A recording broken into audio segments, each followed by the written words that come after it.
आज हम पढ़ेंगे उदय प्रकाश की कहानी पीली छतरी वाली लड़की।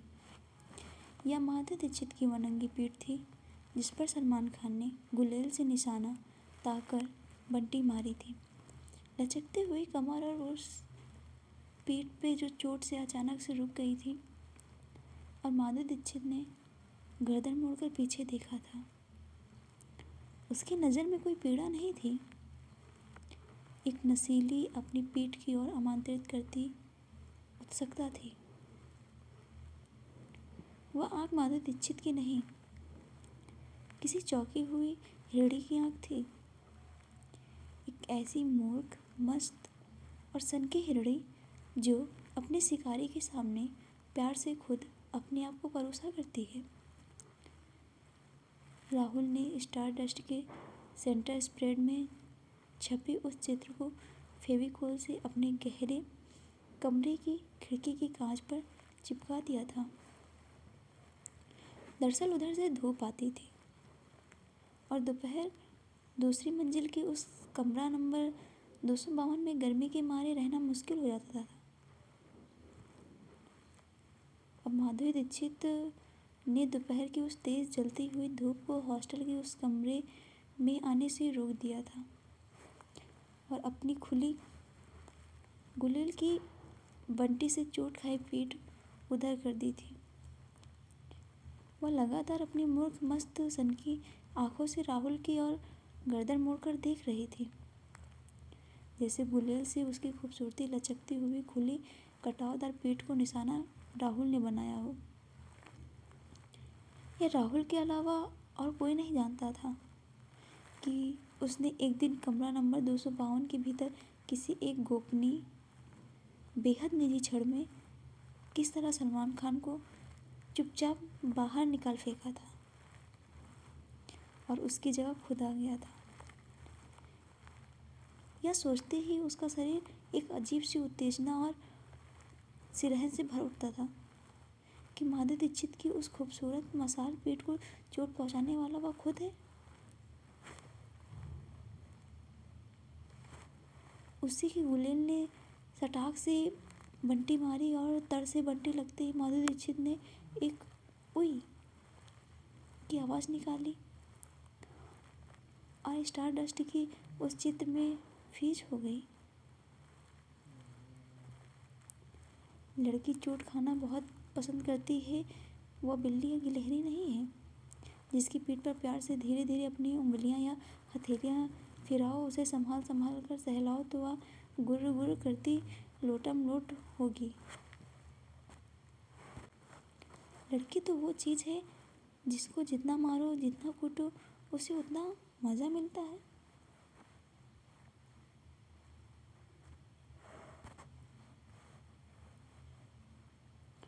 लड़की तो असल में ताकत और हिंसा को प्यार करती है।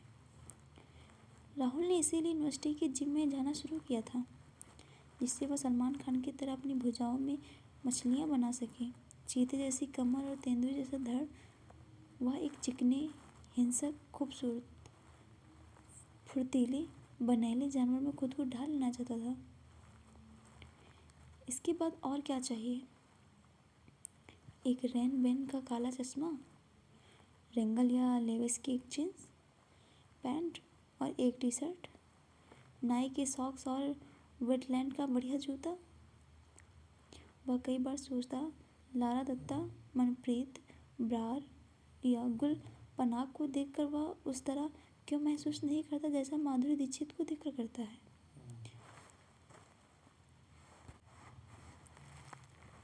जबकि माधुरी दीक्षित उससे उम्र में बहुत बड़ी थी।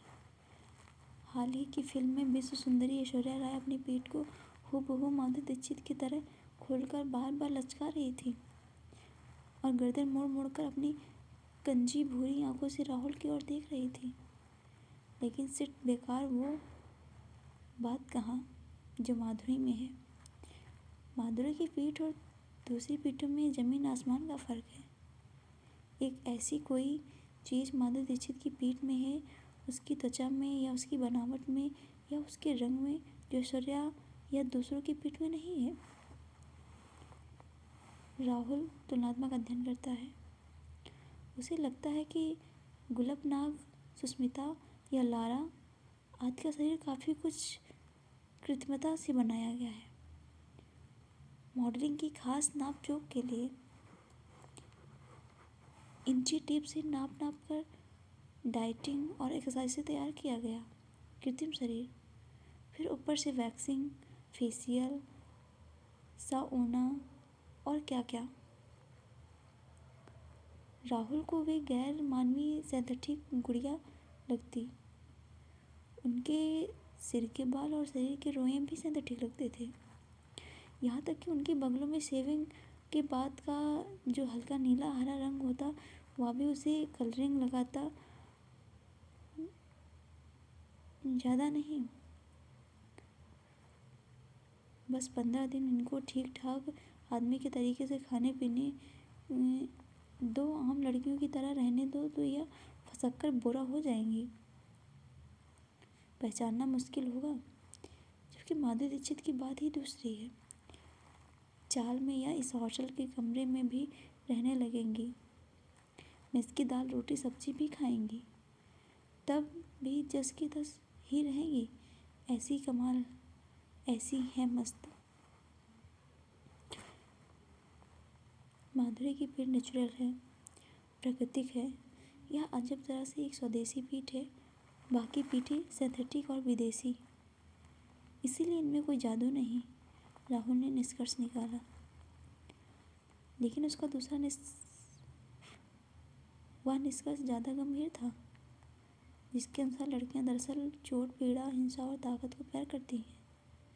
वे मूर्ख बनाया जाना, उत्पीड़ित होना और निर्ममता के साथ अपने भोग लिए जाने को ज़्यादा पसंद करती हैं। जमाना बदल गया है। वे 6-7वें दशक के शम्मी कपूर, ऋषि कपूर, विश्वजीत या जितेंद्र टाइप के मर्द को नहीं, सलमान खान, सनी देओल या अजय देवगन जैसे माचो या सैडिस्ट मर्द के पीछे पागल होती हैं। कितना खतरनाक और हिंसक था। डर, मैं शाहरुख खान, फ़ोन कर करके पीछा करके और रेप की कोशिश कर कि उसने जूही चावला को लस्त पस्त लहूलुहान कर डाला था। डर के मारे उसकी खिड़की बंद गई थी, लेकिन उसे अर्धविक्षिप्त सिजोनिक शाहरुख खान के पीछे सारी यूनिवर्सिटी की लड़कियां दीवानी थी। कुड़ियों को शाहरुख खान चाहिए, कोई छक्का कृष्ण कन्हैया टाइप का हस्बैंड, छाप गऊ नहीं। राहुल इस रहस्य को समझ चुका था। इसी के बाद से उसके कमरा नंबर 252 की दीवार की खिड़की में माधुरी दीक्षित रहने लगी थी। पिछले 4 महीनों से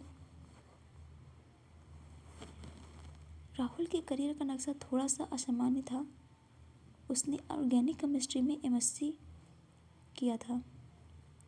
उसके बाद अचानक उसमें एपोलॉजी में एमए करने का भूत जागा। इसका ठीक ठीक कारण पता लगाना जरा मुश्किल है, लेकिन संभव है इसके पीछे राहुल के फुफेरे भाई की प्रेरणा रही हो, जो अंतर्राष्ट्रीय स्तर के नेतृत्व शास्त्री और फिलहाल एपोलॉजिकल सर्वे ऑफ इंडिया के डायरेक्टर जनरल थे। वे कई बार राहुल के घर, उसके गांव आते, कभी कभी तो कई हफ्ते वे वहीं रुक जाते। पिताजी उनके सबसे प्रिय मामा थे, दोनों की खूब पटरी बैठती थी। राहुल की ड्यूटी उनकी देखभाल की होती थी। राहुल ने सुना था कि उनकी आदिवासियों पर एक ऐसी किताब पेंगुइन से आई है जिसने दुनिया में तहलका मचा रखा है। इस किताब के आने के पहले वह सब लोग यही जानते थे कि अंग्रेज़ों के खिलाफ लड़ाई सिर्फ ब्राह्मणों, ठाकुरों, बनियों या हिंदू मुसलमानों ने ही लड़ी है। अब तक के इतिहासकारों ने जिन नायकों का निर्माण किया था वे सब इन्हीं पृष्ठभूमियों के थे। उनमें आदिवासी और दलित लगभग नहीं थे। लक्ष्मीबाई, तात्या टोपे, नाना साहेब, कुंवर सिंह, फडणवीस, अजीमुल्ला, मंगल पांडे, राजा, जमींदार, नवाब वगैरह बाद में 20वीं सदी में भी ऐसे ही नायक बने। नेहरू, गांधी, तिलक, जिन्ना, सोहरावर्दी, पटेल आदि। इनमें से अधिकांश ऊंची जाति और अमीर वर्ग के लोग थे।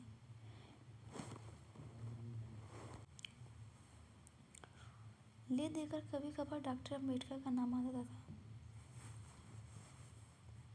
जो दलित थे और प्रकांड प्रतिभा के कारण उन्हें आज़ाद भारत का संविधान बनाने का काम सौंपा गया था। लेकिन उनके बारे में भी यह प्रचार कर दिया गया था कि वे अंग्रेजों के एजेंट थे और हिंदू धर्म को खत्म करके बौद्ध धर्म को भारत में स्थापित करना चाहते थे, यानी नायक से ज़्यादा खलनायक थे।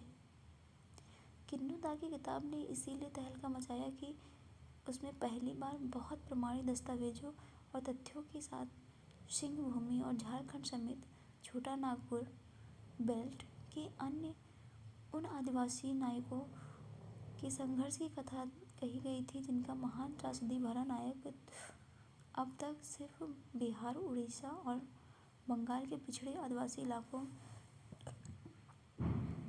में प्रचलित फोकलोर में ही मौजूद था। किन्नू दा साहब जब बोलने लगते तो राहुल की ऑर्गेनिक केमिस्ट्री बकवास लगने लगती। क्या करूँगा इसको पढ़कर? किसी ब्रूवेरीज या किसी फूड प्रोसेसिंग मल्टीनेशनल इंडस्ट्री में केमिस्ट बन जाऊँगा, या किसी यूनिवर्सिटी कॉलेज में लेक्चरर। वो अपने भविष्य के बारे में सोचता और उसे कोई मोटा फिदफिदा सा आदमी शुगर की तरह फच करके पिज़्ज़ा खाते, दही या विनेगर में गार्निश्ड मछली को कचर पचर चबाते दिखाई देने लगता, जो साथ साथ में शराब भी पीता और धुत होकर किसी किराए में लाई गई टीन एज लड़की के साथ अपनी मटके जैसी धुंध और विशाल कद्दुओं जैसे डील डॉल नितंबों को मटका मटाकर नाचने लगता। यही वो आदमी है, खाऊ, तोंदियल, कामुक, लुच्चा, जालसाज और राइस, जिसकी सेवा की खातिर इस व्यवस्था और सरकार का निर्माण किया गया है। इसी आदमी की सुख और भोग के लिए इतना बड़ा बाजार है और इतनी सारी पुलिस और फौज है। अगर मैंने ऑर्गेनिक केमिस्ट्री के बलबूते कोई नौकरी की तो इसी आदमी के खाने पीने की चीज़ों को लगा तो स्वादिष्ट, पौष्टिक और लजीज बनाने का काम मुझे अपने जीवन पर करना पड़ेगा। वह जीवन जो मुझे अकिंचन को इस ब्राह्मण के करुणा सागर सृष्टिकर्ता ने महान कृपा करके सिर्फ एक बार के लिए दिया है। सिट, साला हाफ रहा है। एक पैर कब्र में लटका है, मोटापे के कारण ठीक से चल नहीं पाता, लेकिन खाए जा रहा है। उसे खाने के लिए अनंत भोज पदार्थ चाहिए, उसकी जीभ को अनंत स्वाद चाहिए। सारी दुनिया के वैज्ञानिक जिसकी जीभ को संतुष्ट करने की खातिर तमाम प्रयोगशालाओं में शोध कर रहे हैं, उसके लोंदे जैसे घृणित थुलथुल शरीर की समस्त इंद्रियों को अनंत अपार आनंद और बेइंतहा मजा और किक चाहिए। उसकी हिप्पोपोटेमस जैसे थूथुन को तरह तरह की खुशबू चाहिए। सारी परफ्यूम इंडस्ट्री इसी की नाक की बदबू मिटाने के लिए है। एक कार्बनिक रासायनिक वैज्ञानिक के नाते मेरा काम होगा कि इस भोगी लोंदे की इच्छाओं और इसकी इंद्रियों की निरंतर बढ़ती हवस को अपनी प्रतिभा, ज्ञान, सृजन के द्वारा संतुष्ट करना। यही वह आदमी है जिसके लिए संसार भर की औरतों के कपड़े उतारे जा रहे हैं। तमाम शहरों के पार्लर्स में स्त्रियों को लिटाकर उनकी त्वचा से मोम के द्वारा या इलेक्ट्रोलिसिस के जरिए रोए उखाड़े जा रहे हैं। जैसे पिछले समय गरुड़िए भेड़ों की खाल से ऊन उतारा करते थे, राहुल को साफ साफ दिखाई देता है कि तमाम शहरों और कस्बों के निम्न मध्यवर्गीय घरों से निकल कर लड़कियां उन शहरों में कुकुरमुत्तों की तरह जगह जगह उगी ब्यूटी पार्लर्स में मेमनों की तरह झुंड बनाकर घुसती और फिर चिकनी चुपड़ी होकर उस आदमी की तोंद पर अपनी टांगें चितराकर बैठ जाती। इन लड़कियों को टीवी बोल्ड या ब्यूटीफुल कहता है और और वह लुचलुचा सा धुंधियाल बूढ़ा खुद रिच एंड फेमस था। वह आदमी बहुत ताकतवर था। उसकी सारे संसार की महान शैतानी प्रतिभाओं ने बहुत परिश्रम, हिकमत, पूंजी और तकनीकी के साथ गढ़ा था। उसको बनाने में नई टेक्नोलॉजी की भूमिका अहम थी। वह आदमी कितना शक्तिशाली था इसका अंदाज़ा एक ऐसे तथ्य से लगाया जाता है कि उसने पिछली कई शताब्दियों के इतिहास में रचे बनाए गए दर्शन, सिद्धांतों और विचारों को एक झटके में कचरा बनाकर अपने आलीशान बंगले के पिछवाड़े के कूड़ेदान में डाल दिया था। ये वे सिद्धांत थे जो आदमी की हवस को एक हद के बाद नियंत्रित करने, उस पर अंकुश लगाने या उसे मर्यादित करने का काम करते थे। इससे ज़्यादा मत खाओ, इससे ज़्यादा मत कमाओ, इससे ज़्यादा मत करो, इससे ज़्यादा संभोग मत करो, इससे ज़्यादा मत सो, इससे ज़्यादा मत नाचो। वे सारे सिद्धांत जो धर्म ग्रंथों में भी थे, समाजशास्त्र या विज्ञान अथवा राजनीतिक पुस्तकों में भी उन्होंने कूड़ेदान में डाल दिया गया था। इस आदमी ने 20वीं सदी के अंतिम दशकों में पूंजी, सत्ता और तकनीकी की समूची ताकत को अपनी मुट्ठियों में भरकर कहा था, स्वतंत्रता चीखते हुए आज़ादी। अपनी सारी इच्छाओं को जाग जाने दो, अपनी सारी इंद्रियों को इस पृथ्वी पर खुला चरने और विचरने दो। इस धरती पर जो कुछ भी है तुम्हारे द्वारा भोगी जाने के लिए है।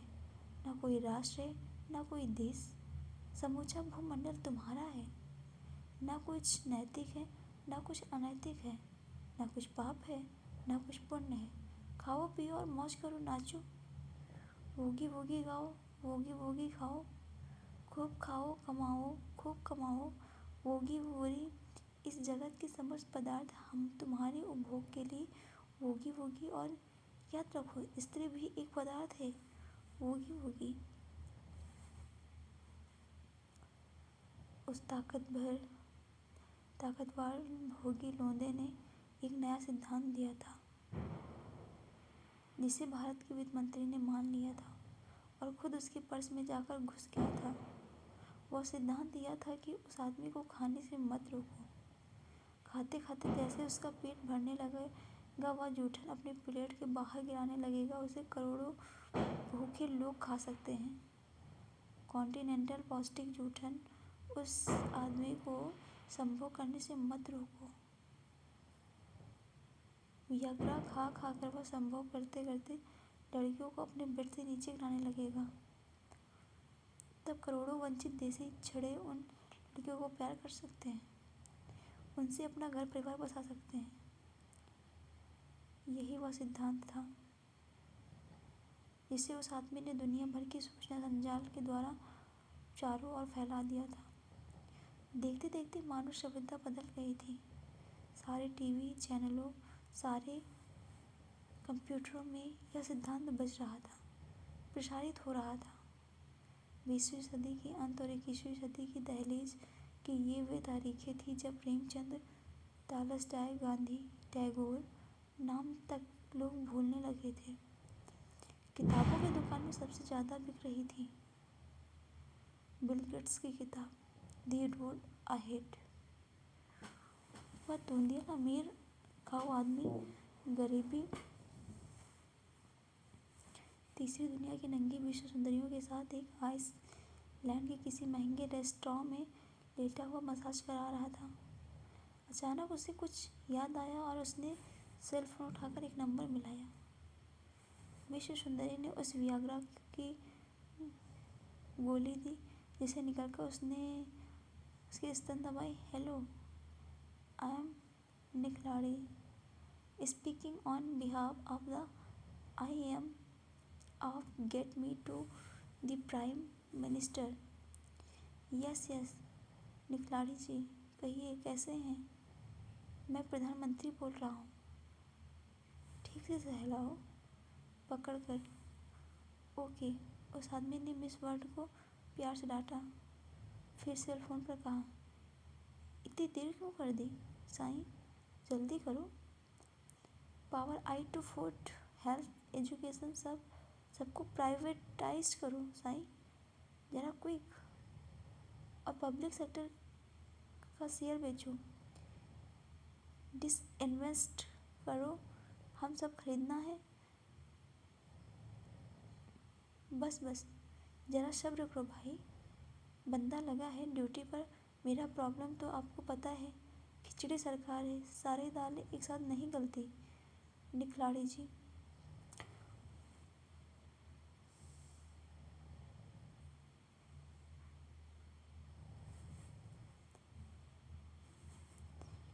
आई am disappointed Pandit ji. Party fund में कितना पंप किया था मैंने, हवाला भी डायरेक्ट भी केचुए की तरह चलते हो तुम लोग। इकोनॉमिक कैसे सुधरेगी, अभी तक सब्सिडी भी ख़त्म नहीं की। हो जाएगी निखलाड़ी जी, वो ऑयल इंपोर्ट करने वाले काम पहले कर दिया था।